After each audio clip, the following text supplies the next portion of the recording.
Buenos días hermanos, Dios les bendiga. Estamos a día 10 del mes de julio del año 2024 y continuamos con nuestra lectura bíblica. El día de hoy iniciamos la lectura del libro de Levítico, capítulo 1, versículo 1 en adelante. Los holocaustos.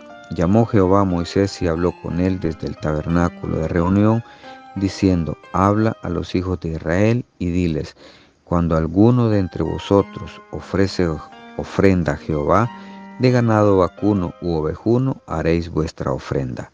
Si su ofrenda fuera holocausto vacuno, macho sin defecto lo ofrecerá. De su voluntad lo ofrecerá a la puerta del tabernáculo de reunión delante de Jehová. Y pondrá su mano sobre la cabeza del holocausto y será aceptado para expiación suya. Entonces degollará el becerro en la presencia de Jehová, y los sacerdotes, hijos de Aarón, ofrecerán la sangre y la rociarán alrededor sobre el altar, el cual está a la puerta del tabernáculo de reunión, y desollará el holocausto y lo dividirá entre sus piezas, y los hijos del sacerdote Aarón pondrán fuego sobre el altar y compondrán la leña sobre el fuego.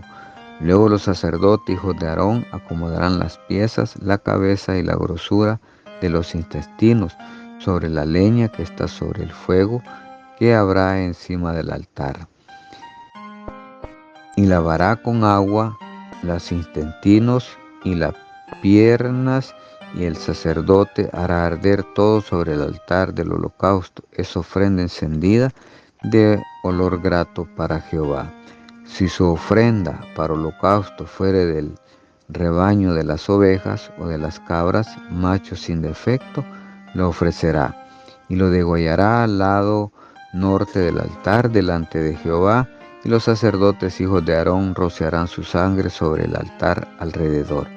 Lo dividirá en sus piezas con su cabeza y la grosura de los intestinos, y el sacerdote las acomodará sobre la leña que está sobre el fuego que habrá encima del altar. Y lavará las entrañas y las piernas con agua, y el sacerdote lo ofrecerá todo y lo hará arder sobre el altar. Holocausto es ofrenda encendida de olor grato para Jehová. Si la ofrenda para Jehová fuere holocausto de aves, presentará su ofrenda de tórtolas o de palominos, y el sacerdote la ofrecerá sobre el altar, y le quitará la cabeza, y hará que arda en el altar, y su sangre será exprimida sobre la pared del altar.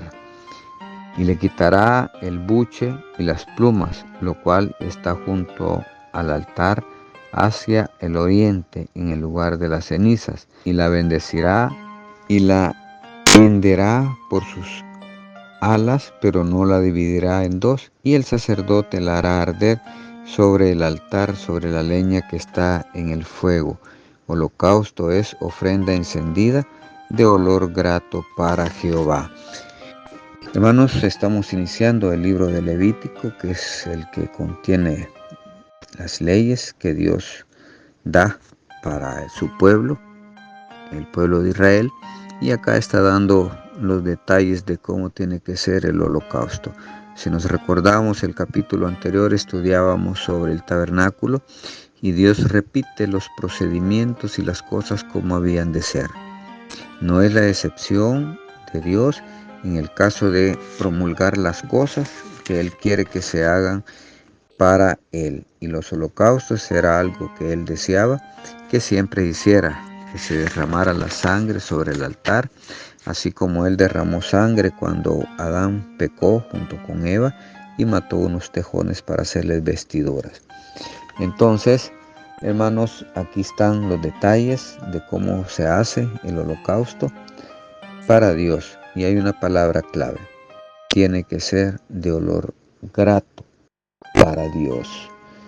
Hermano, todo lo que nosotros hagamos, todas nuestras acciones son esos holocaustos. Cada actitud, cada problema que nosotros generamos o creamos por nuestras actitudes, enojos, iras, todo eso no es olor grato para Dios. En cambio, cuando hacemos cosas, tratamos de ayudar a nuestro prójimo, estamos buscando conocer más de Dios cada día, estamos meditando en su palabra, estamos congregándonos, hermano, eso Dios es una ofrenda para Dios, un holocausto para Dios de olor grato, de olor fragante. Es hora, hermano, que cada uno de nuestros holocaustos, o sea, nuestras acciones, sean de olor grato para con Dios. Esa sonrisa que sea la mejor del mundo, esas palabras amables que nunca falten y que sobre todo busquemos hacer el bien a los demás. Esas acciones buenas para con los demás son de olor grato y fragante para nuestro Dios. Bendiciones, hermanos, esto ha sido un cafecito para el alma.